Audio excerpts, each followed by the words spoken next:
In today's video, I'm going to teach you how to tag in Sprout Social. By the end, you'll have auto-tagging set up so replies in your inbox inherit the same tags as the original posts, keeping your reporting clean and your workflow consistent. First, head to Account and Settings and open Settings. You'll usually find this from the top right menu in Sprout Social. Make sure you're using an account with the right permissions to edit settings. If you don't see the options I mention, you may need an admin to grant you access.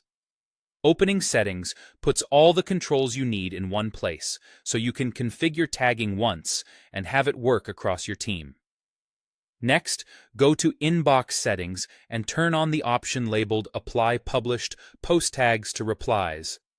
This is the key switch that powers auto-tagging. With this enabled, when your team tags a published post, say with a campaign tag, a product line, or a region, any replies and comments that come into the Smart inbox for that post will automatically carry the same tags.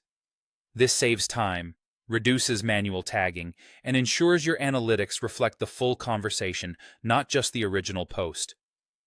A quick tip: auto-tagging only applies if the original post has tags, so build a habit of tagging posts at publish time. Now choose which profiles use auto-tagging. You'll see a list of your connected social profiles and can select the ones where this rule should apply. Many teams enable it on brand or campaign profiles where tags are standardized, and leave it off on experimental or low-volume profiles to avoid clutter. If you manage multiple regions or business units, selecting profiles thoughtfully keeps your tags meaningful and your reports accurate. Finally, save your setting. Look for the Save or Save Changes button and confirm. This step makes the change live for your workspace.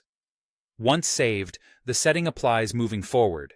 It won't retroactively tag old replies, but from here on out, replies to tagged posts will automatically carry those same tags. After saving, you can spot check by monitoring a reply to a newly tagged post in the Smart inbox to see the tag appear as expected. That's all there is to it. You went to Account and Settings, enabled Apply Published Post Tags to Replies in Inbox Settings, selected the profiles that should follow this rule, and saved. With auto-tagging in place, your team spends less time on manual cleanup and more time acting on insights. Thanks for watching, and happy tagging!